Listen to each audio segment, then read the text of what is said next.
talk about the other changes to the tree going on. We have three new trees or skill wheels that got added into the game. One where the old the burn wheel was in Templar Tree called Explosive Impact.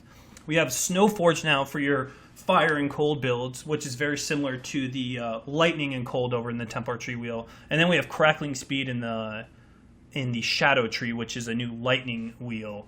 All of which I think are pretty cool additions to the game. Pox, you had experience with Crackling Speed. What's your opinion on it? I would have to agree with you and say it's very strong.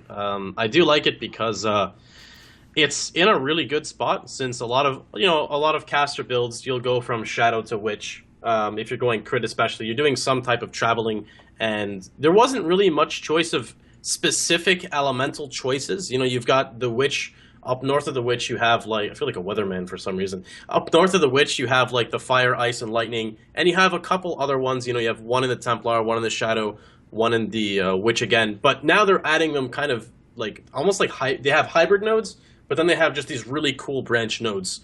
Another reason why I like this is, usually when you're finishing a build, or it depends on how far you want to play, 85, 90 or so, and you want to get damage, you start picking up, the early nodes. You'll pick up the Templar start for 10% spell damage, or the Witch start for 10% spell damage. You guys know what I mean, or extra casting speed. Mm-hmm. But now you have, this extra cluster of 4, which the lightning damage wheel would be 10% lightning damage, 10% lightning damage, 10% lightning damage, and then an additional 16% lightning damage, 4% cast speed, and 10% crit multiplier. So I really like it. Honestly, the move to the burn right next to Avatar Fire, I think, is one of the smartest things, because if you're playing an AOF build, you're like, cool, now I have to spend all sorts of inefficient points to get this burn damage, and it makes a lot of sense to put it right next to it. And then if you happen to play a fire spell that's AoE, you go for Explosive Impact. Awesome change. I don't know. Putting the burn things on that, it's better. It's better, definitely. But it's edgy, man. Let's put EB, Zealot's Oath, and Mind Over Matter all off the same intelligence node. That's true. That is true. I like when you have to think a bit more about how you plan it out, rather than it's just like, hey, here's this corner of the tree. May want to make a burn build? Hang out here in this corner of the tree with all the burn stuff. Yeah, cool. It's true in a way, yeah. It's almost like they want to put it behind AOF, but people either love or hate AOF, so it would have been instant rage fest if they did. Yeah. But then you have to think about it, where not a lot of builds would grab Arsonist, which is the fire damage section all the way in the Marauder. Pretty much RF builds. RF, but what other, I've never, at least myself personally, if I've made a fire build, I've never made an Iron Will, so maybe that's what it's mainly tagged as, Iron Will and RF, but my Fire Trapper would never go over there, because that's where Resolute Technique is and etc. And I feel like there's only so many places you could move it. I could understand moving it to Scion or something, in a sense, because as you said, Ziggy, it's kind of making it so every keystone is starting to be attached with an extra benefit. Mm-hmm. So you pick up this, and you're more inclined to pick up this, which means you're maneuvering less on the skill tree and creating customization. It's kind of pointing it's like a slippery slope argument would say that eventually we arrive at a point where the Witch is where you make your lightning build, and then the Templar is where you make your fire burn build, and then you get a bunch of different classes that do one thing. And I think the game becomes less interesting and diverse. So what you're trying to see is you want diversity out there? You want to segregate things? I mean, Ziggy, I'm just saying. I might be wearing a tinfoil hat right now, but... Actually, yeah, well, this is putting all of the thing into one spot. It's just one change. I mean, honestly, it was really annoying playing a burn build, because burn damage is not nearly as good as fire damage or elemental damage. And now that it's right next to AOF, I mean, is it really that big of a deal, Ziggy? No, you still have to get Explosive Impact. I just dislike the idea behind putting it right there. I'm kind of on Ziggy's page, because if you think about, let's say I'm doing a Witch Arc build or Witch Bow Lightning. All right, so I have Crackling Speed on the right. If I'm going crit, I'm moving into the Shadow. If I'm doing EB Mom, I don't need to leave the Witch area. By having really, really efficient nodes all around you, you don't need to evaluate the long-term travel. You just go efficient node to efficient node, build done, next. The game's becoming more and more like that, which it's good if that's happening, if there's also significant things to draw you far away. And there are still quite a few things like that do draw you away from those areas, but I feel like it's becoming less and less that case. And I would hate to see in the future where you basically just hang out in the Witch Start area because all your efficient nodes are there. And I agree with that concern. Using the Lightning Witch example once again, Shadow for crit. Would you go Templar if you're a crit? Yes. To the power charge. Last choice. Power charge, yeah. and you still have that the is crit the multi-wheel very right end. there. That's like 75 to 85 levels. And you're not going to the Templar before then. What else do you want? Depending on your build setup and damage mitigations Val Pack, that would be maybe also. But where you don't want to go anywhere else. And it very much, while you have high density, high efficient nodes, it makes it so why would you travel further? Because your spec is trying to be as efficient as possible, because other than keystones, it's just stats per travel distance. It doesn't matter. That's all it is. All right. So no, with the changes to the tree, obviously it's nice to see them adding new wheels. There was I forgot to add the new cold wheel, which makes no sense in my opinion. In the Ranger tree, it was like cold damage and projectile speed. It's really awkward. Flash freeze? Yes. Hasn't that been there for a while? No, it just got added in beta. Really? No, it's new. Yeah, It's really I like getting new awkwardly projectiles. spaced. I like getting projectile stuff on the projectile speed and PS on the tree. So that's good. But it's like a 3. It's only cold damage and it's in wheel. It's in an awkward Flash freeze place. has been out for a while. That's not new. The one that's Projectile speed and cold damage? Yes, that's the one. Yeah, I'm talking about. That's been out for a while, since I'm pretty sure. the first iteration of the beta. Yeah. But it just seems like in a very awkward spot, and not too many, like, what build would use that? It's kind of like the Ice Bite wheel, where you're just like, what? Or whatever the cold damage with weapons wheel is. Your caster with phase acrobatics, maybe? No, I'm not going 40,000 points down deep to get that.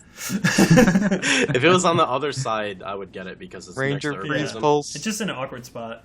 Ranger freeze pulse. Let's New talk, meta. not as if we didn't have enough debate in Salt Mine. Map changes. Here we go, boys. Round Yummy. 3, fight. Ding, ding. Map changes.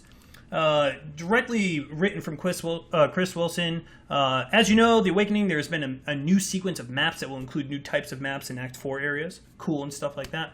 But it seems like they're trying to make map drops.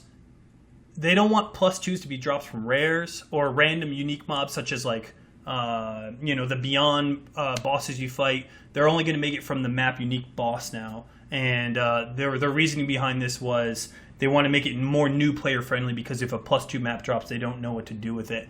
Which kind of goes against everything I believe in with GGG. It's like GGG is all about, drawbacks from what I've seen, or punishing someone who makes that mistake where you have to learn it on your own. I don't like the coddling of the new player idea. Or it's not that the game's going casual. I just don't understand the need for the changes to maps.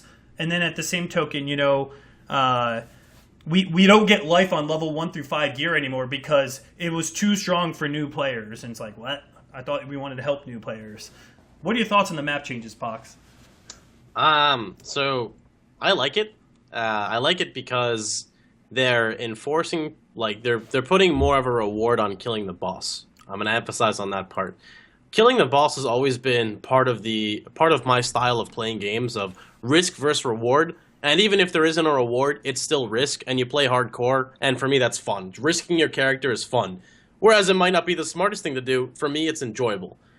Putting a more exciting reason to kill the boss, it's cool. There's a lot of bosses that are actually not difficult at all, but people are too scared to do them because there's no incentive to do them. Like, I know a lot of people do not do Torture Chamber boss, the 72 map, which she's really, or I think it's 74 now. She's like really easy and really squishy. You just have to learn the mechanics of the fight, and then that's it. And they did say, I think somewhere in the post they said they're going to make the bosses more powerful. Did they say that? Yes, they did. Yeah, I don't like that. Unless they're adding mechanics to the fights, then that's okay. Then that's more understandable to me. And one thing I really like is I feel, in a sense, I do agree with what you're saying. Is 100% of Path of Exile is a punishing game. You don't really, especially making the game easier, like more noob friendly when you get to maps, And doesn't maps really make much for sense. new players. Yeah, I understand that Yeah. part. I'll agree with that. But I do want to say that I'm happy that the way they're changing it is opposed. Now, this is still going to happen, but I feel this is a step in the right direction. How many times do you go in your map and you slash remaining and there's 20 left and it's a pack of pooper shooters and you're just running around the map looking for the pooper shooters now? Well, now you know that the pooper shooters can't drop a +2, so you would go over to the map. I'm just giving an example.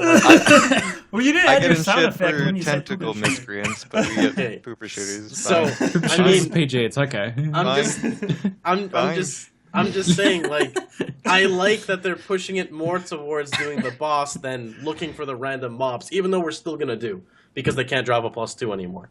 And that's all I'm trying to say, man.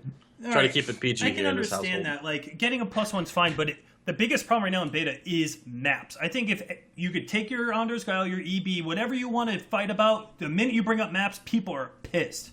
Like, the fact you can only get a +2 from the unique map boss, I think is absurd. I can understand rares, but by taking out of like the random beyond bosses, that's an incentive. You mean to tell me I could kill Chatters in a mountain ledge map, but if I kill Abixoth, I don't get crap? I mean, come on. They should be dropping +3s, not plus. You get where I'm going with this? I have a problem with that post, and here's the problem with the post. They said numbers are increasing. Didn't tell us the numbers. They said +2s are only dropping on bosses, and they're increasing the drop rate on the bosses.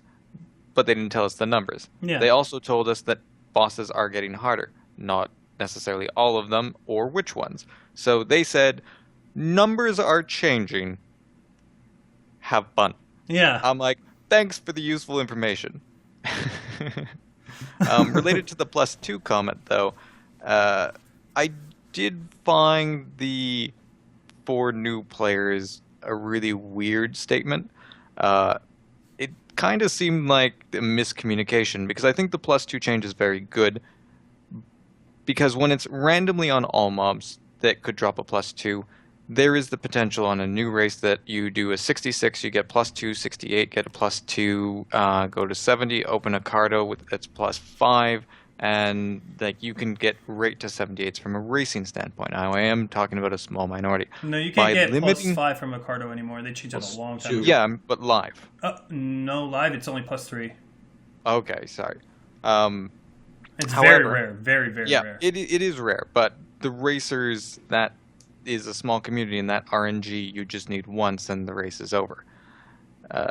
However, when it's just on the boss and there's a single instance of a possible +2 map drop, it's much easier for GGG to control the number. And this goes to the, hey, let's actually have more control over the number than randomly. We've all done a map and you get like 6 +2s for some reason, and then you're mad because it's a 66 map and you just get pissed. It gives GGG more control over the numbers, and that's a potential tool. But once again, they've just said numbers are changing, so how much is that going to affect us? We'll have to play and find out. It gives more incentive to kill bosses, but we already killed bosses, with the exception of maybe like freaking Jungle Valley. Hell no. Very. Have you guys done Labyrinth boss recently? Yep. Did they nerf it into the ground entirely? I don't know. I've never had a problem with Labyrinth boss. Labyrinth just did really, really high spike physical damage. At one point, people thought it was chaos. I even thought it was chaos until I saw this video where someone completely immuned it with Immortal Call. But in beta, it doesn't seem like it's not chunking you nearly as much. But yeah, I took it in the face without Immortal Call and Enduring Cry on a low life character. And it did less than 4k, and I'm talking like sub 5% physical mitigation, and it didn't kill me. It's always been streaky damage, that boss. The boss is just weird. Yeah, I'm pretty sure it goes... I don't know how the damage works exactly, but I mean, I've had characters get hit for 7k on live when I had extra lightning damage on it, and I'm just dead. And then I've had it do like 400 to 600 on some characters. So I don't understand how it works. I mean, I understand he devours the corpse, and then he... Yeah. But yeah. I was just wondering because I only did it a few times, and wonder if anyone else had slightly different experiences on that boss. No, not too much. So back to the map topic at hand. People are bothered by the movement of +2 maps to the boss. Yes. Is that... They can't drop off of rares anymore. They can't drop off of random unique monsters. Really? More beyond I actually bosses. really like that change. Really? I really like the change. I don't see a problem with it. As long as they are taking the +2s we're getting now and putting it on the boss, making the boss more rewarding. I like that. I like it. I don't have any problem with that. Now, it'll depend on the actual numbers, and maybe they can, as I like what Project was saying, that they'll have a bit more control over it potentially, so they can make sure that it's like, almost every boss kill you're getting a +2, with a good chance of getting a couple +2s. I kind of like that, especially if they're making them more difficult as well. They didn't tell us a number though, which I agree with Project on. If they gave us the percentage, exactly. The chance, if it's like 25% chance when you kill a map boss to get +2, is that enough? Now at least we know the number, things like that. But at the same time, every time Haas spawns now, I know I'm not going to get a +2 from it. So I'm like, screw this guy. He's not worth my time. Which I kind of say now anyways. But they could now extend that even more to so. like beyond bosses and stuff, though. Like, but potentially that might be a good idea. Yeah. But then again, the map boss, making the map boss its own unique entity is also something interesting, I guess. Depending on the map. I think that rather than... So I'm all for... A lot of people want to see like a guaranteed map drop every time you kill a boss. I don't think they should push for guaranteed. I think what they should do is make it so the boss can only drop like a minimum of -2. So like, say you run a 70 map, the boss cannot drop a map lower than 68. Or even though 68 is the beginning. Because it's just, even if you increase the drop rate and you kill Palace Dominus, you can still get a 66 or a 68. And it's just, that's just disheartening. Like, I would rather not see a map drop than see a 66. Well, I do understand that it's very annoying when you get to the higher tiers of gear and you can't actually run maps that are appropriate for your gear and you're stuck just face rolling these garbage maps. Yeah, I have noticed there's way more drops in 68s, and honestly, if they make the higher end maps not able to drop low end maps anymore, that'd be kind of good. Like, if you're in a 74, the lowest I could drop is 70. That'd be kind of nice. I honestly want them to remove pack size. Whoa. I'm sorry. That's fine if they equalize it. I mean, they did it before with the zones itself. If they equalized it, I mean that just promotes more crafting. Yeah, it's the thing is this is how you craft a map. You roll pack size and you regal it. Yeah. Like that is how you map, and it's not a hard mod. I like the idea of a mod being a challenge, so that it's really how many mods your build can do, not roll pack size and regal it. Yeah, for a long time now, I've wanted them to more closely tie the bonus of difficulty mods with the difficulty, make them more difficult, make them more rewarding, and then have that just be the way that we get. Yeah, and there should all be a challenge, not value. Yeah. I agree with that. I think they should just they should just do what they did before. Increase density of mobs in maps specifically, and I think that as you get in higher level maps, the density goes up. And then if they remove pack size, I'd want increased pack size in maps. Exactly. It's just because this is exactly what they did before. You were forced to roll maze or areas larger, and then what do? You augment, and then if it's a higher map, you regal to try to get something else. Does anyone miss rolling for maze? No, and pack size? God, no. To be honest, I kind of agree. Now that you explained it that way, if a 68 map was defaulted 10% increased pack size than what it is now, and then when you get up to your 80 plus maps, they now have around 40 plus pack size incorporated in the map, I would actually be completely fine with that change. So that way you're not forced to always roll it. Yeah, like obviously you need to play around the numbers with the change, but it's the pack size is like the old Labyrinth, and you also are just getting not just a value mod, a free difficulty mod, and that's just how you roll maps. Mm-hmm. Whenever there is a map system that is roll pack size, regal it, there's a problem. And is it different in beta? No. Yeah. Really good point. When you explained it, I'm completely on page with this. A lot of people won't want to hear it, man, but it's the truth. Yeah. Well, you would save alterations if you're not rolling to pack size, and then you're actually just choosing the mod difficulty, and there isn't this specific one. It's just, all right, what challenge is this map going to be to the reward? Like, it is going to be cheaper for the currency of the high maps, because you have to roll your maps really hard to sustain high maps in beta. It is pretty brutal. Yep. Yeah, people in chat are saying this, and it's something I wanted to bring up a while now. Double boss is now going to be sought after, so your bazaar maps, your museum maps. Double boss museum, yeah. Double boss, well, if the build can do it, if the build could do it, right. But Bazaar in particular, Oh, Bazaar's money. It's going to be sought out after like crazy. Just those, you're going to have 6 bosses. That's a potential of 6 plus 2s, if 1 per boss. Those bosses have smaller loot tables, though, don't they? I mean, Siri fragments drop like crazy off of those twinned already, if they're corrupted. They would have smaller loot tables, but we're doing the boss for the map, and if they have... It would depend on the rolls. I'm imagining that the map loot table would be... Yeah. I imagine the map loot table will be smaller too. But like when you corrupt the map, is the loot table smaller too when you go double boss? No. That's an added drop. Exactly, and isn't that what? Oh well, yeah, we don't know. I don't think maps will be an added drop. I think they'll be part of the loot table for bosses. Yeah. So they'll be like a percentage thing. It would depend on that. These are all things we got to think about, though. So all in all, just thumbs up or thumbs down, guys. What do you think about the new map changes? We'll start with you, Project PTA. Good, bad? No, it depends. It's going to depend entirely on what the difficulty of the bosses are. Because that's the thing. If they just said bosses as is, plus 2 maps on bosses, perfectly fine. With the toning difficulty, it's just like, is everything going to be Jungle Valley boss? If so, yeah, that's a good point. What do you think, Ziggy? That's the only reason. They said they're changing boss difficulty, and I'm like, what does that mean? I think number one priority is that we always have access to content that is challenging for our character. Here's the thing. I have a build that today did, or yesterday, Orchard, Double Devo, Shocked Ground, unique boss attack speed, and I didn't get touched. So there's not going to be a boss that's going to stop this build. They need to change it. What do you think about the map changes, Pox? Good, bad? Again, it's kind of... Depends. In PoE's history of his first God. reward, do we remember the start of Beyond? I mean, it's just... And the start of Invasion? I mean, they've had time to learn from this, but again, with just the history of what PoE has done, I'm very scared. Granted, we're in a beta. That's how I feel, too. I mean, I don't know. Again, Palace Dominus already one-shots you with Touch of God. What is his Spider's going to one-shot you? Like, what are they going to change with him? I mean, if they're not making it easier, I mean... Are they just adding more one-hit KO mechanic? Like, think of the bosses people already don't do. If they said it's more difficult, assuming they don't touch them, again, are they going to scale it up to that? Like, I'm just very confused. Palace Dominus gets 300% cast speed and auto flicker.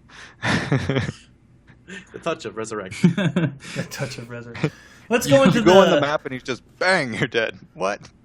Let's go into the next big talk, and this we don't have any debate to talk here, guys. Sorry, chat, but divination cards. I got 8 here for chat to look at. The new divination cards will be coming out soon, and the way how they work is GGG is setting up how many stacks or how many cards per stack. Once you get this stack, you then go to a vendor and you get what it says. So, for the instance of Hope, it gives you a corrupted, unique prismatic ring that exists in the game. Pretty cool. There's some that people are confused about, but that's what the Divination supporter pack's for. The way how these also work is GGG also decides what zone they drop in, so you could farm this zone now. You know, if it's in Act 4 Merciless Mine and Mountain 2, you want to just farm that area. You can level up there before you go into maps, or you could stay there until 80-something. That's what you could do now to get these Divination cards. Some of the ones we see here is a guaranteed 6-link stack. That's item level 55. Item level 55 is the item level to roll +2 to skill gems. So the potential you could roll a +3 on a 6-link, or just an Exalted Orb, something that's definite.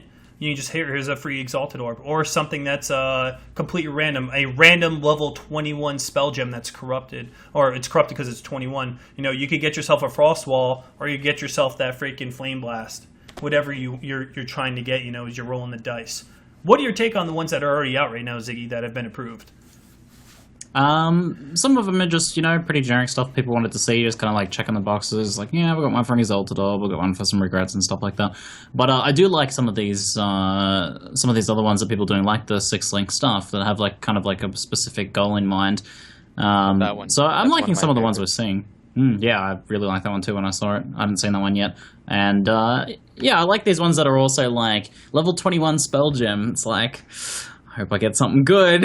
And it's never quality either. Of that. So Smoke it's mine. I mean, it is 13 cards, which is a lot. And then when you get those 13 cards, it's not even quality. So it's like, if the quality sucks on the gem and you land a good gem, you're like, all right, cool. Something to think about.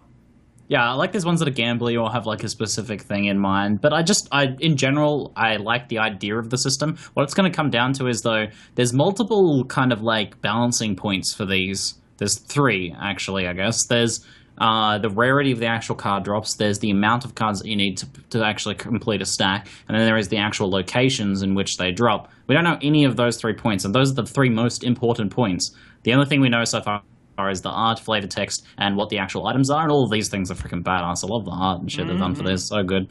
Yeah. So good. But the really important pieces of information we don't know yet until they actually come out. That's what I need to find out.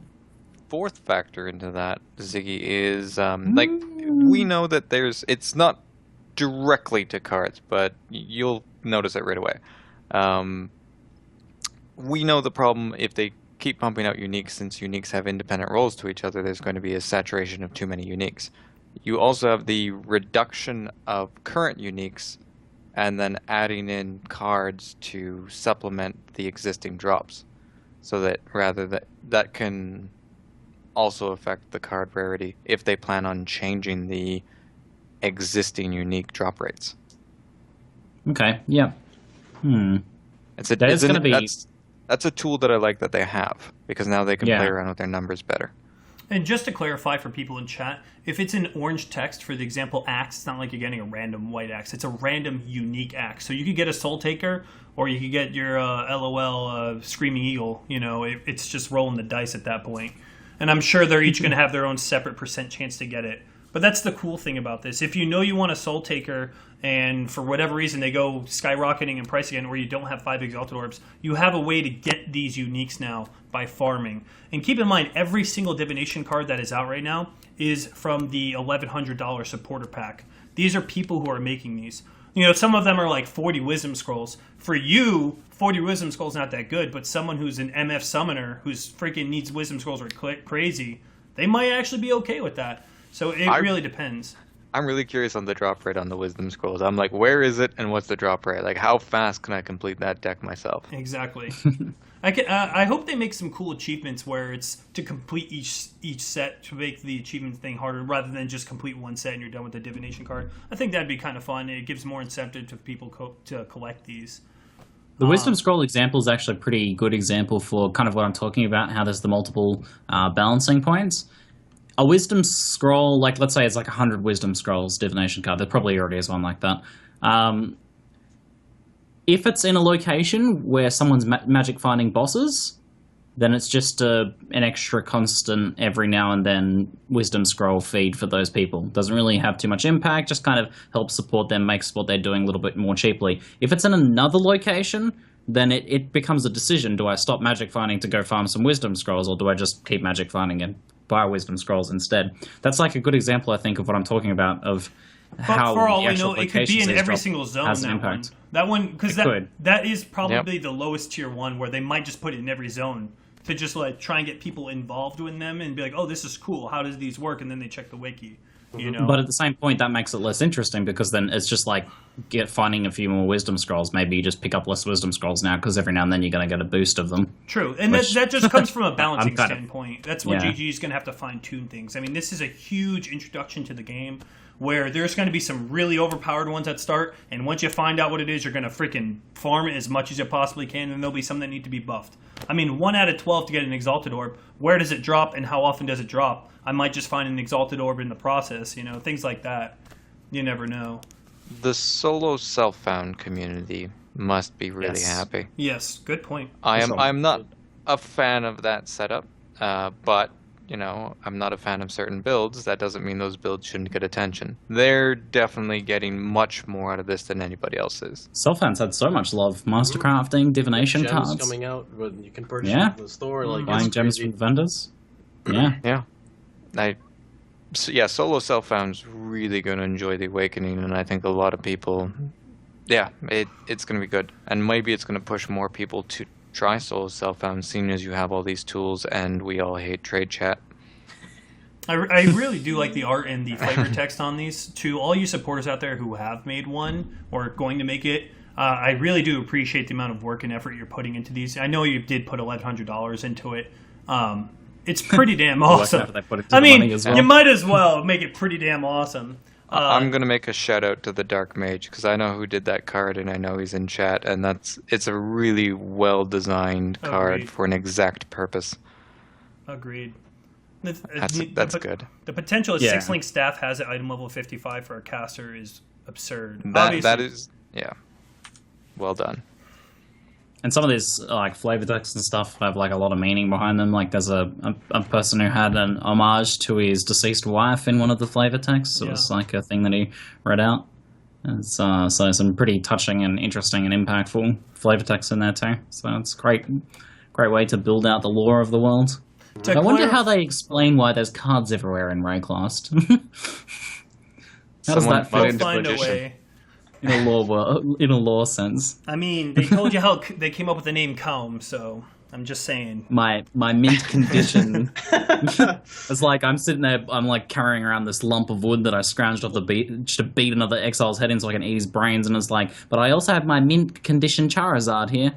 Well, didn't Chris used to be a huge MTG player? I think a few of them are, yeah.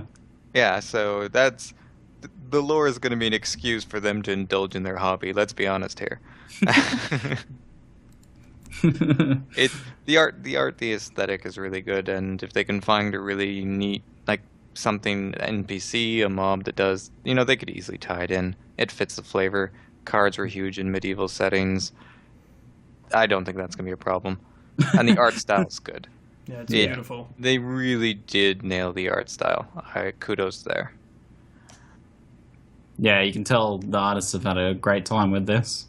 They've just been waiting for an opportunity to incorporate some cool drawings like this, which is not something you can usually put in drawings like that into a game, since it all has to be kind of like 3D art and stuff for a lot of things.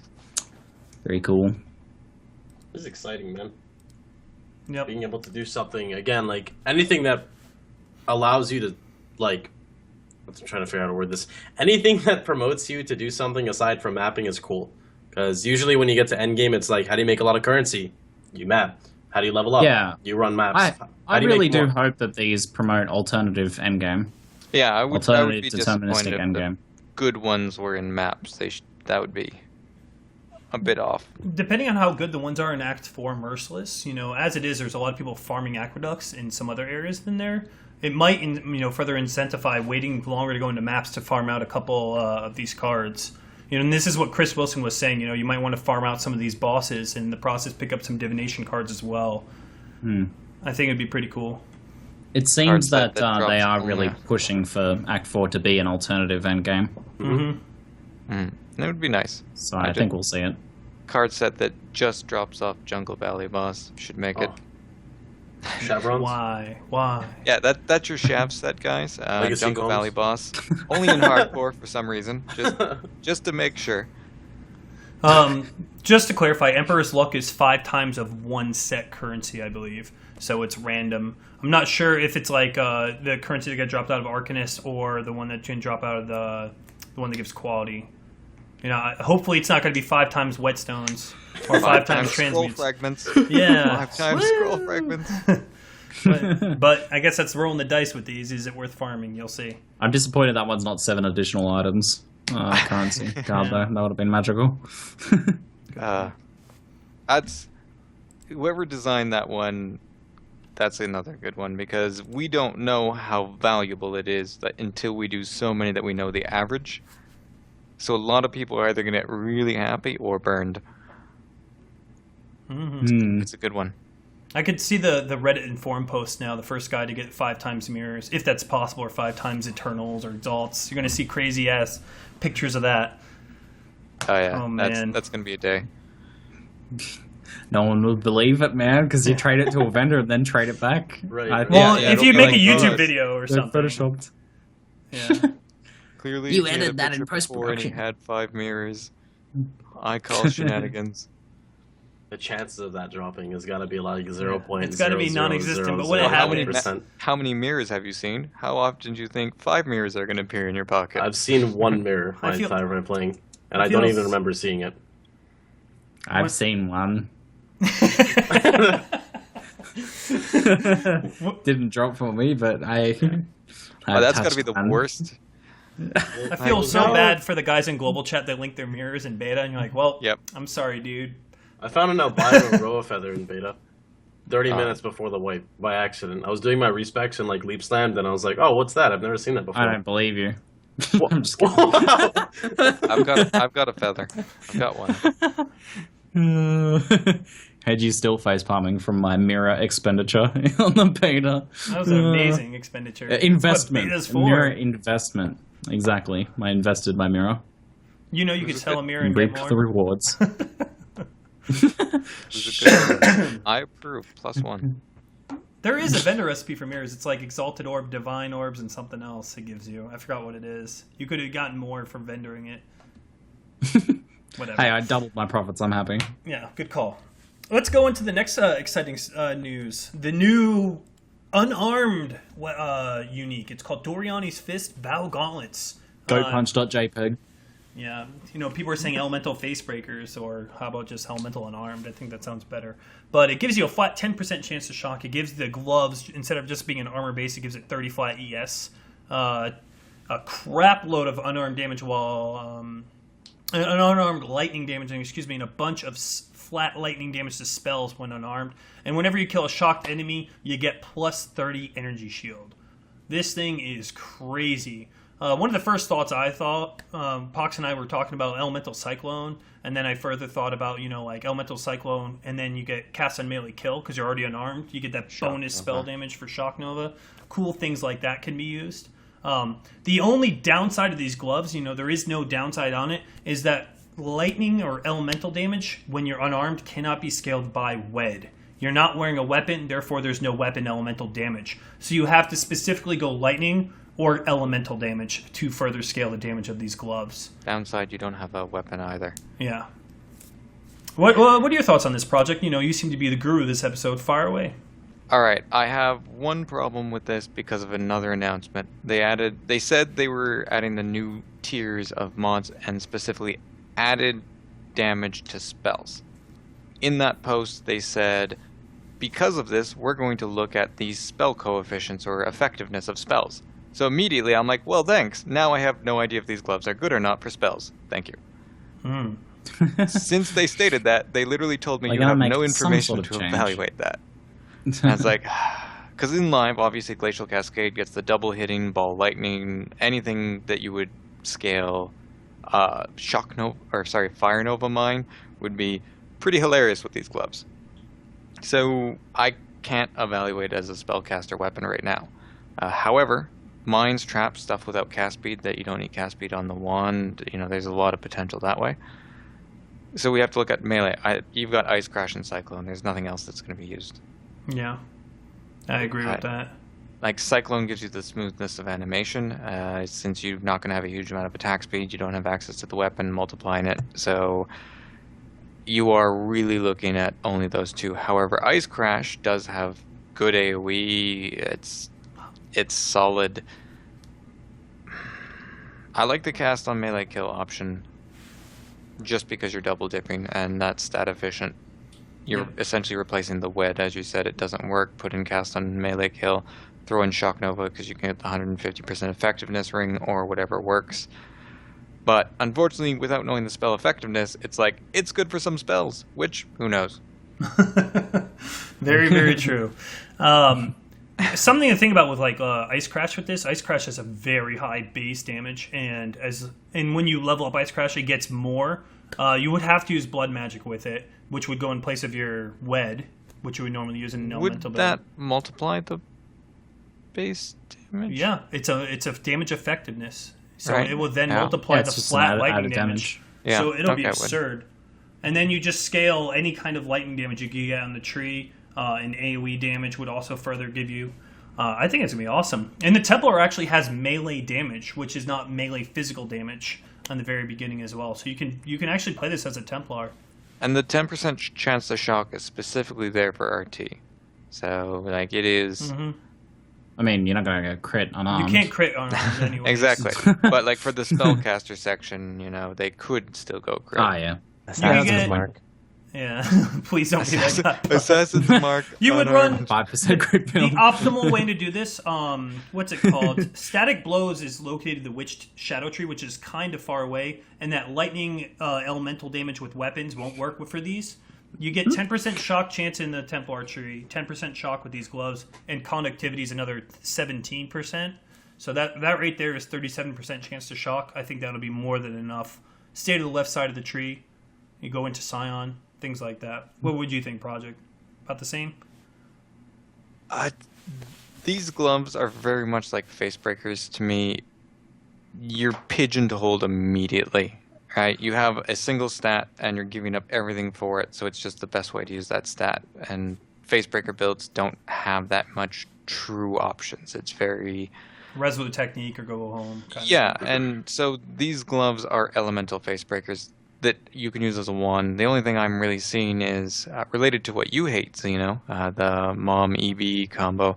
There is the plus 30 energy shield gained on killing a shocked enemy. That's a fairly significant number.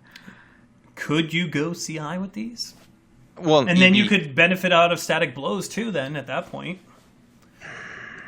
that's the stat that I'm looking at, and it would require some work to see how it actually goes. But Trap Shock Nova with this, because we discussed earlier, multi-trap Shock Nova, 300% damage effectiveness, added in this lightning, just destroying stuff. These gloves definitely have potential, but I need to see the new spell effectiveness. I think it's going to be good for you're going to punch stuff. You'll have fun. It's not going to give you a top tier clear speed because of the attack speed. You don't have enough attack speed to achieve top tier. Is it going to be good enough? Yeah, have fun. These are going to be expensive though. That's for sure. The big downside is level 63 too. You have to plan your whole build around that until 63. That's sad. Well, one of the things when I first read it was called Doriani's Fist Val Gauntlet. Unfortunately, the level 63 ruins the idea, but I'm like, is this going to drop off Uber at Siri, if it was 75, to be Troll Acuities? Because Doriani's is at Siri drops, and this would have been the greatest Troll Acuities ever. Maybe that was the original intention. Since it's a level 63, it's not going to happen, but I was so hopeful there was Troll Acuities. You have no idea. I was like, oh, people would just cry. It's definitely for those one Johnny important builds. thing we have to point out just from the image alone here. Cool. Excellent job on the cropping there, Zeno. Well, it was either I get the art or I Ziggy. Cool. Whoever made that post, I think that particular post on the forums sums it up pretty well, actually. Yeah, no, I agree with Project PT. I think the most interesting stat there is the 30 plus energy shield. That's the one that needs more thinking about. That's the one that has some interesting build potential, besides just being, like an elemental face breaker. Well, the lightning damage would have been interesting, except in the same post they told us that we can now get flat elemental damage added to spells. So it's like, okay, don't care anymore. Yeah, in context, I'm less interested about that than I would otherwise be. Yeah, since there's such little ways of obtaining flat elemental damage, actually, is there even a way on gear to obtain flat, aside from certain uniques, maybe? Now there is. Apex. When they're introducing this, there's now a flat elemental mod that can be added to spells that can roll on wands or staffs. Was it daggers as well? I don't know about daggers. Definitely wands and staves, though. Yeah. So, and the roll they showed was equivalent to a level 23 Herald of Lightning. So it's a big roll. Yeah. That's huge. Yeah. You can only get one, though. You can't get that's huge. Lightning cold, but it's still really big. Depends on the damage effectiveness of your spell, but yeah. Let's go into the next unique, the Restless Ward.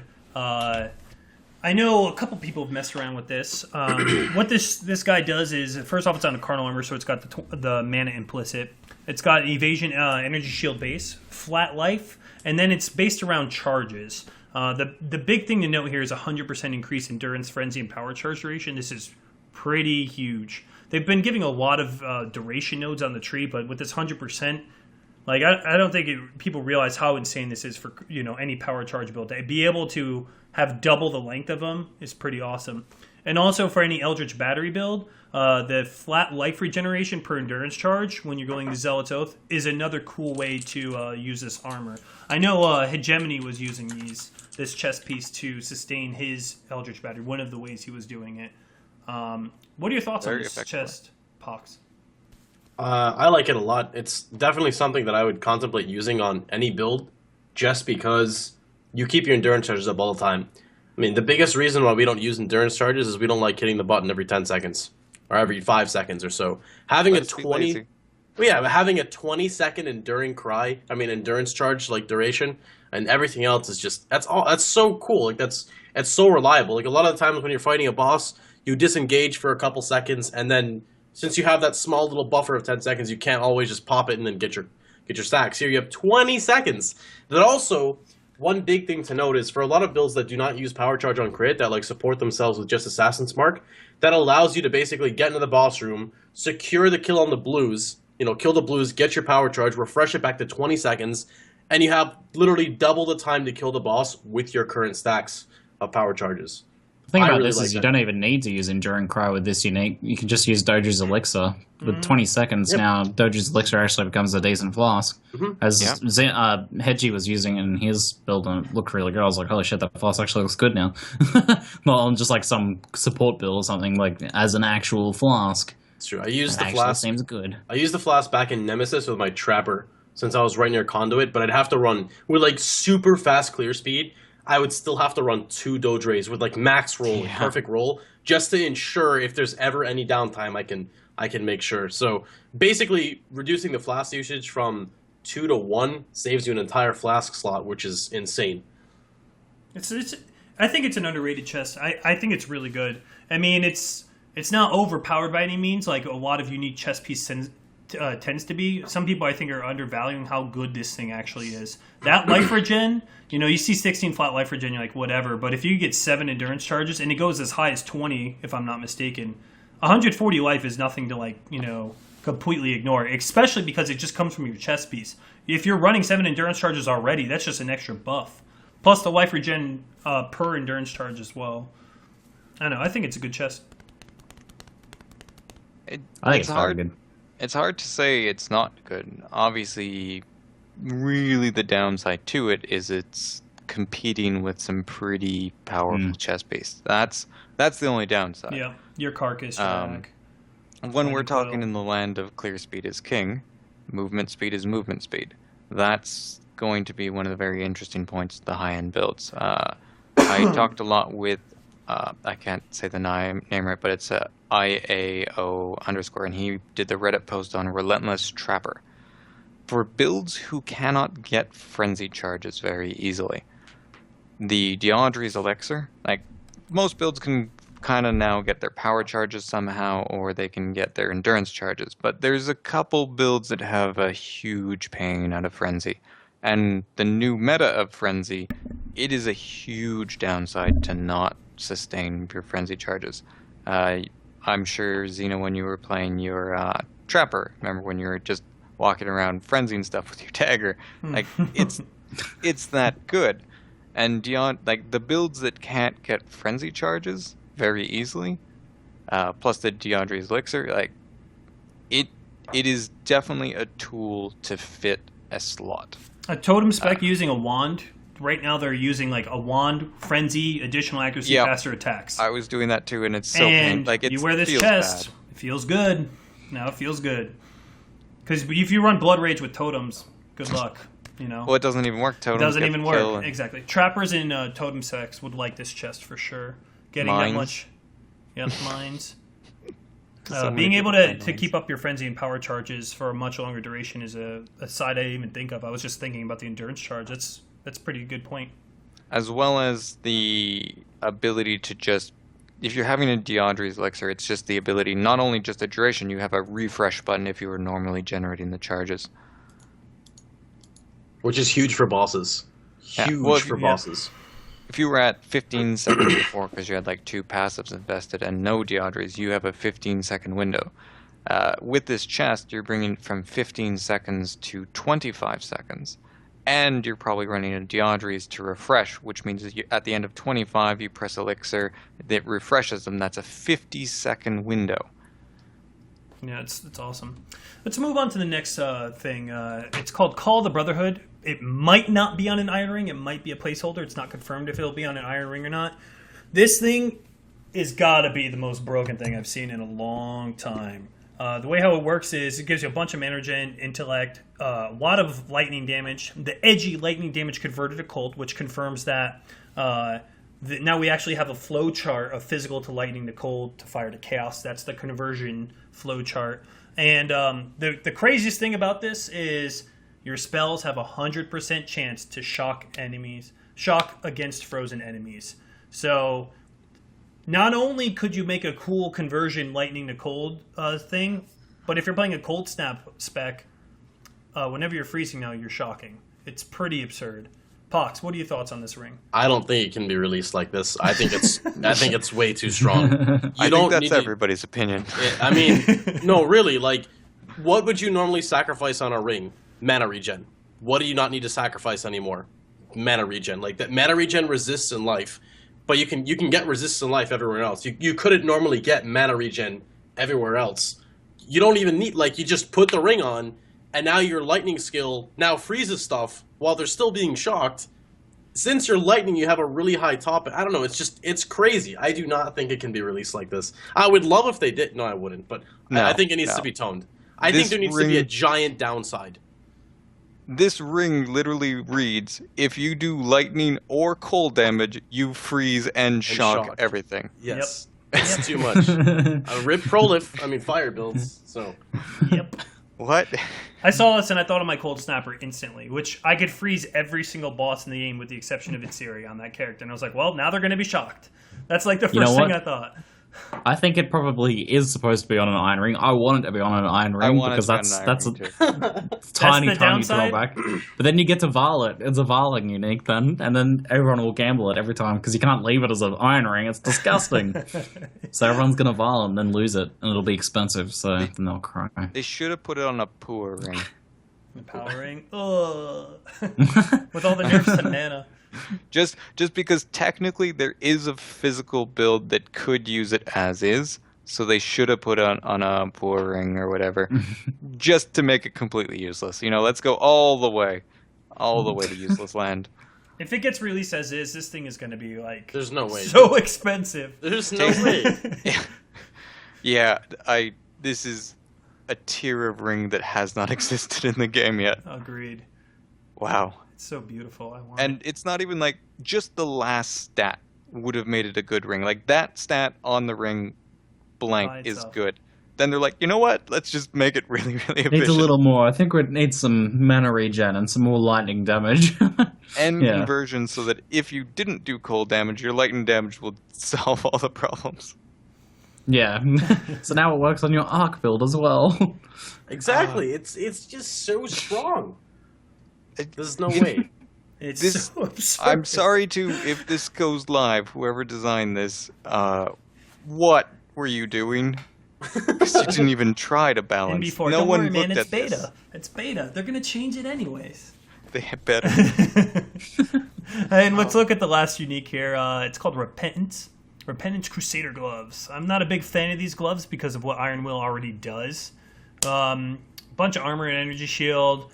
500% increased attribute requirement. 30% reduced attack and cast speed. It's not less, so it's not that bad of a downside. But Iron Will. Iron Will already reduces your cast speed, so when I see this, the first thing I could think of is Mjolnir. It's a good help to Mjolnir, but a lot of people are using Medjugorj's Vice as it is with Mjolnir. The 30% reduced attack speed kind of sucks, but you can make up for that. But having a free Iron Will, what do you guys think about this project? So one thing that people should be reminded if they aren't aware, Iron Will no longer has the cast speed penalty. Truth. Good call. That is one of the things that you need to think of when you assess these gloves. That's pretty big. However, that is a pretty hefty penalty to both attack speed and cast speed. Obviously, the attack speed is based on cast on crit, and maybe in some world cast on melee kill. Trappers and mine builds are kind of having an orgasm with these gloves. But how much strength are you going to get on those? You're going to have 306 Righteous strength? Fire Trap is going to do an absurd amount of damage. What am I hearing right now? Why not? You're Righteous understanding Fire- the niche for these gloves, you know? Oh my Oh god. yeah, these gloves are too strong. Really? Well, okay, Iron So they Will will bundle on. tiny niche. I'm using Iron Will on my Ice Spear totem because I have a Lionized Vision chest piece and I can't color for the faster casting. Iron Will on a. This is a low life character using Lionized Vision, so I have just intellect and enough strength, 180, to equip the chest piece. At 180 strength, the Iron Will gem is giving my Ice Spears about 2.5k tooltip at 180 strength. But you don't have clever construction. You don't. Pox knows this. You don't need clever construction for traps. It's like Have an you up played and Act down. 4 yet? It's Have you like played an Act it's 4 like yet? an up and down motion. If you're soloing, you don't need it. If it's party play, it's recommended. But I mean, I've played to 92 without clever construction. It goes both ways. If you know what you're doing, you don't necessarily need it. I mean, I can't argue that. Also, you could also use the belt to get the reduced duration self detonation. You can also you could travel to clever construction. It's not a bad travel. There's crit along the way. You know, you can justify it. I mean, you're Righteous Fire, so you can just walk in their face too. I mean, that's another option. I honestly wish Clever Construction was default for all traps and mines. It's kind of ridiculous. We have to spec it to get it. Do you know how OP they would be then? How OP? I guess in we PvP, saving points? PvP would be OP. Are we saving points by not having to travel there? Because I could 3 spend points. Because you're going to get the 10% penetration. Why would you not get that? The thing, a good player who knows how to land the traps and detonate them will be rewarded by not having to travel, and that's fine. A player who's uncomfortable will spec into clever construction and not get as much as Iron Will. But then again, let's look at that from a game design point. Better player, more rewarded. Not better player doesn't make it unplayable, but not as efficient. That's good design. I don't know. I mean, obviously Mjolnir, but Mjolnir nerfs. That was the first thing I Mjolnir thought. needs But traps, acuities I at guess. high end. You can't not run acuities at high end Mjolnirs. It's kind of crazy how. Watch out for those animating golems. How did Etub get level? Although they're 100 not as without much of those a threat Acuities? anymore, I suppose. Oh, that was such a terrible death.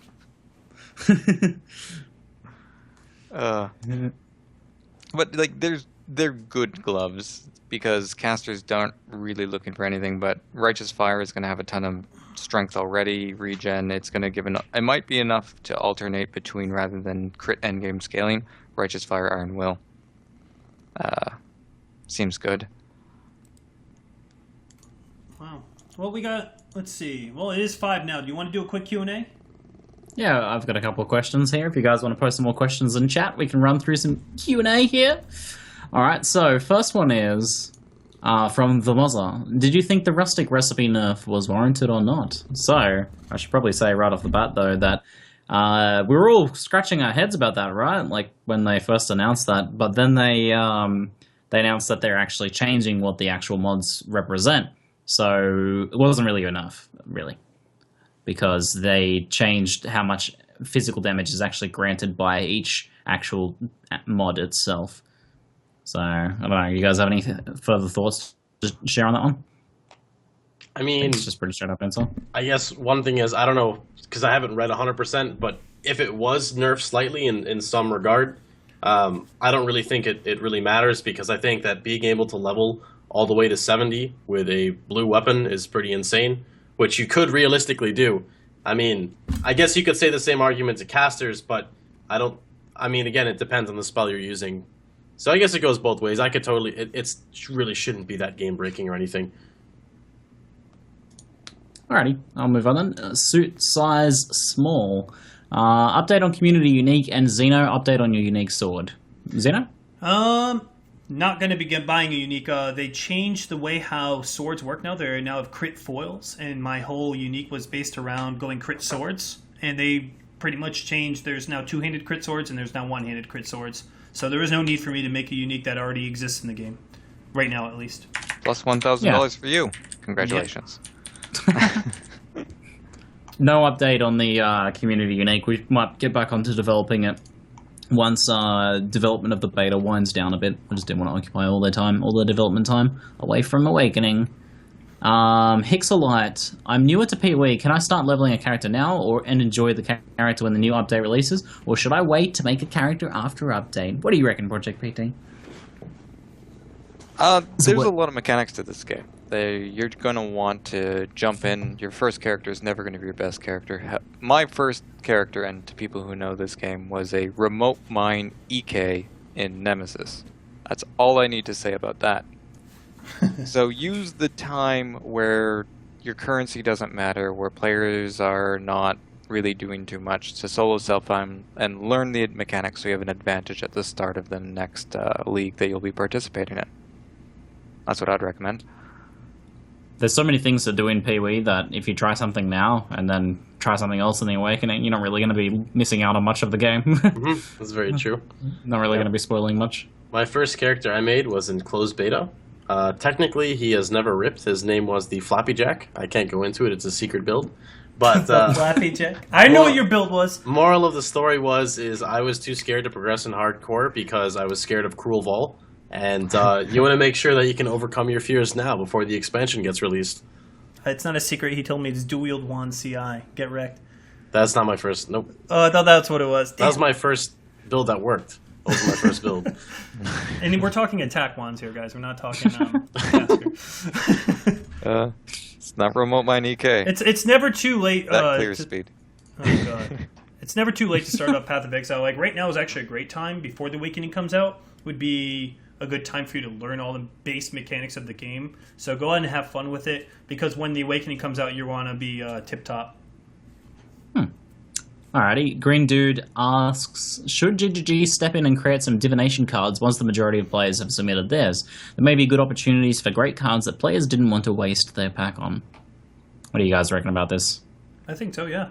They do a good job creating a lot of uniques. You know, some of them are a bit too OP at first, but I do think that the game devs over at GGG think better than us, or they can introduce new mechanics in the game based around these divination cards we haven't seen yet. Most of the divination cards coming out, for instance, if people want Tyrannical, they already made a Tyrannical. Granted, GGG is allowing them to up it to the new stat. If you guys don't know, there's new T1 mods. Carl even mentioned that you guys can now update those. But that's a perfect example why GGG should eventually make divination cards, because they know more about the game than we will ever know.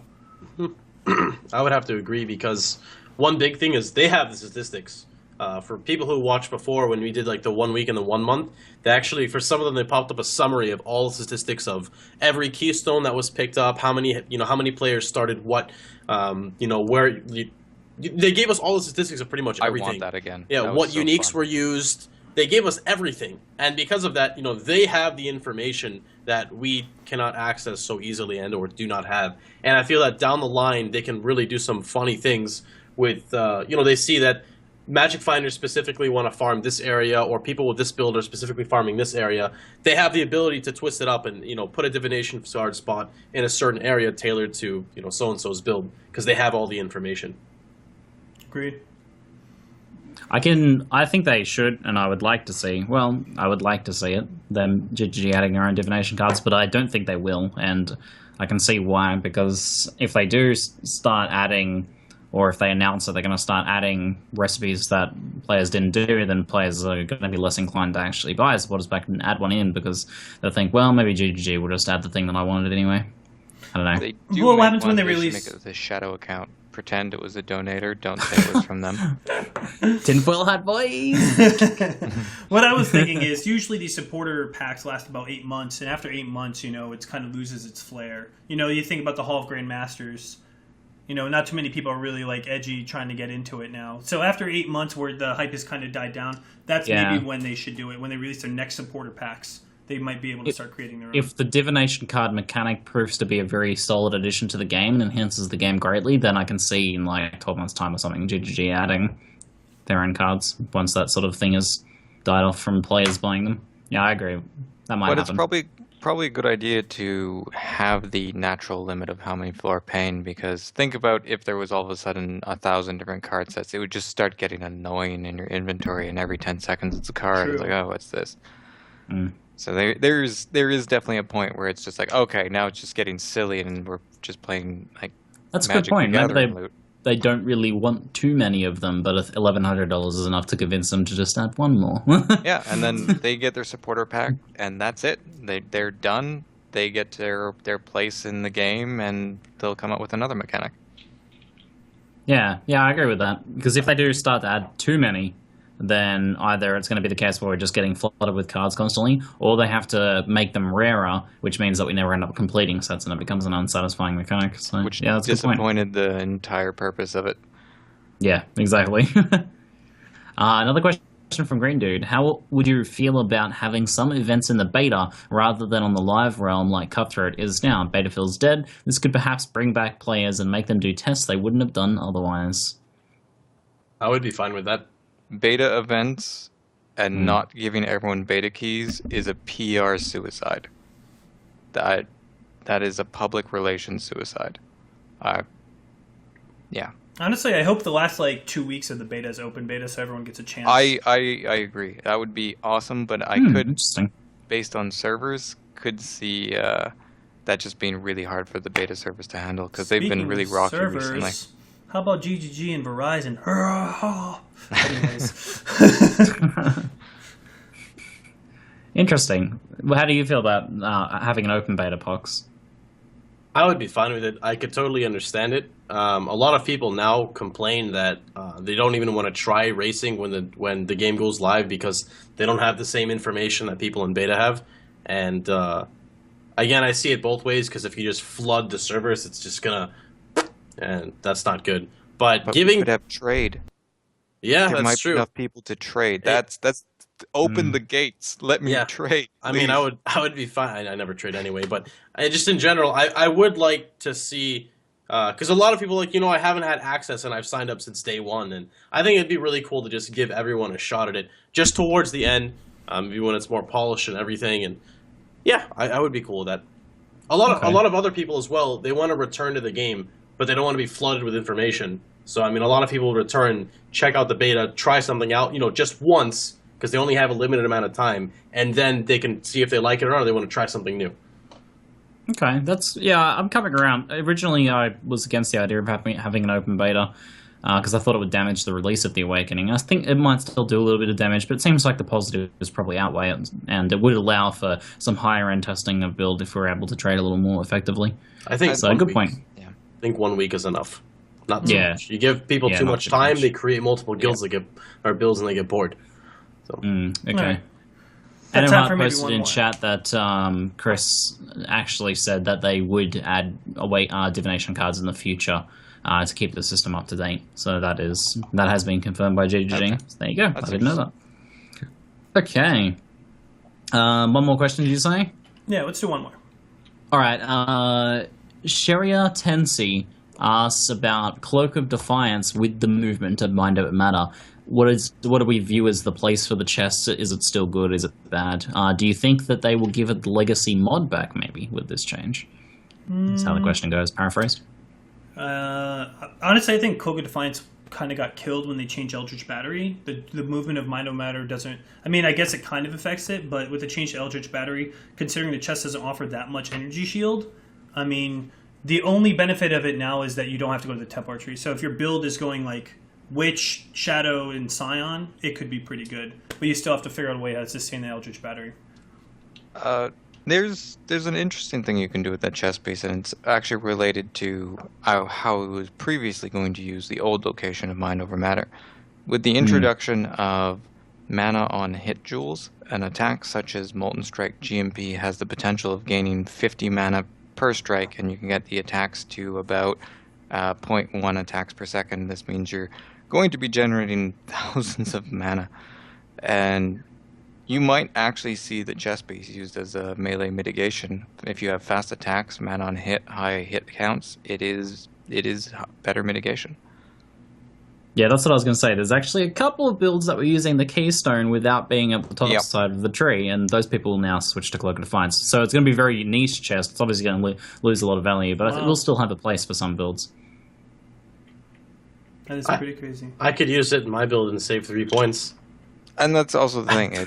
There's going to be travel. What if you're really heavily invested to crit and your build is kind of Shadow through Duelist? It's going to be how many points you save. Ultimately, it's how many points you save. Mm-hmm. The chest piece isn't amazing, but Lightning Coil isn't amazing. It's just that one mod you want on Lightning Coils. It's going to be cost effective in comparison whether or not a build really saves enough to justify it. Is there one? Probably. Is it going to be mainstream? Probably not. No. I did want to ask something before. Go ahead. What are your guys' opinion on Xerfy's Youth? If you're familiar with that. That's the Soul Eater jewel? That's the Soul Eater jewel. Yeah. Because I was fortunate enough to get a Xerfy's early on for 3 Chaos, because this was when we didn't know what Soul Eater did. Please don't go live.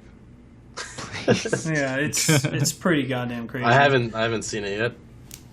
For those who are not familiar, Xerfy's Youth gives you Soul Eater when you use a Val skill, as long as you have 5 corrupted items. when you kill a mob for 10 seconds. When you kill a mob, you get 5% attack speed, 5% cast speed, 5% elemental resist, 5% physical damage reduction. This means by killing 20 mobs, which you can do instantly, your physical damage reduction capped, and you just gained 100% attack speed and cast speed. Yeah, it's ridiculous. And if you use a low-cost Val skill, you could keep this up forever. You use Val Clarity because most builds can't sustain the mana cost, and you just go to town. The damage I do with this is... So there's an ever-increasing list of removed unique jewels from the beta that likely won't be coming back or will be greatly changed. I think this will be making that list. How is Zerfy's not on that list? Already, yeah. If I run a 10k DPS character and I use Val Spectral Throw can store 6 charges. This means I have 6 on-demand god modes of physical damage reduction cap, and I can push 10k DPS to 80k DPS. So it's like a permanent immortal call. Wow, yes. This is... Wow. It's a permanent immortal call plus, low life gives you 30% more damage and 40% attack speed. This gives me, I think the highest clocked attack speed was 1,600% increased attack speed. Good jewel. Yeah. And it gives me I don't physical know, you have to protection spend as well. 2 passives to get it? Yeah, I know. 2 passives and corrupting my gear. The thing is, the corrupting gear cost, you can just have bad gear and it's now better than any other possible build. Yep. Why invest in your build? Just make something tanky. So I think this is probably the best way of summing up this jewel is to the point where people who are making build guides or making content showing off builds are getting requests from people watching that content to remake the build without that jewel in it so they can actually see what the build is like, because it does not give you an accurate representation of what the build looks like at all. Yeah, but how fast can you kill George with it? With Zerfies, I think I have a 2-minute gorge clear because you get the attack speed bonus on leap, but if you have a strong enough two-handed weapon, your leap will kill the pack. So you actually can leap through to the end of gorge and you're done. And your leap has 1,000 attack speed, so it's literally flicker. But good thing they removed that jewel that gives too much intelligence. Yeah, good thing. This thing is way less Wouldn't want to dangerous. break that. And I think that's a good moment for us to move into shout-outs and finalize the shows. Take us away, man. All right, so Project PT, give yourself a little shout-out here. Thanks for coming along. Thanks for inviting me. I didn't expect to invite being a new streamer. I've only been streaming for about 75 days now. You can find me at twitch.tv/ProjectPT. I also have the YouTube. You can find it searching Project PT. I think it's slight incorrect annotation. It's youtube.com/c/ProjectPT. I've been enjoying streaming Path of Exile. I've had a blast. I've had a lot of support from the community, and once again, thank you Ziggy, Pox, and Xena for inviting me. Of course. Had a lot of fun. You killed it, man. I mean, you're a very knowledgeable player, and we were happy to have you on board. If you guys were unaware, he's a Canadian man living in Portugal. Yep. What? It was a blast having you on board. This has definitely been a Math of Exile episode, I would say. Sad face. This sorry, is why Pox. you stay in school. Algebra is useful when you play Path of Exile. Stay in school, kids. I made that mistake. And I'd like to end this on thank you, Grinding Your Games, for continuing to allow us to publish your content like this and allow things like this to even happen. And more importantly, thank you, Grinding Your Games, for allowing me to beat Pox in the debate today. And that's all. Thanks for tuning in, guys. Oh yeah, thanks for having us, guys. That's sick episode. So fun. Popcorn's galore. We'll do more debates more often, guys. I still have a... Pox did good. I would honestly haven't even say... finished. I haven't finished yet. Well, you got Pox about is still 10 waiting. seconds He's before like, I hit stop guys, streaming. I have to finish Alright, this. so look, by using Lightning Coil, you're forcing yourself to use a two-handed staff, which means you're giving up your shield. Which means you're you're... in Pledge of cut the Hands. stream now. Yeah, you're giving up a shield. But Pledge of Hands. What about Pledge of Hands? It's good. You're going to use fact Pledge of that- Hands with Lightning Coil with The Phase fact that you Acrobatics? can use Mom Lightning Coil, which we didn't even bring up. Yeah, there's a lot of stuff you can bring up. It's so crazy. much mitigation.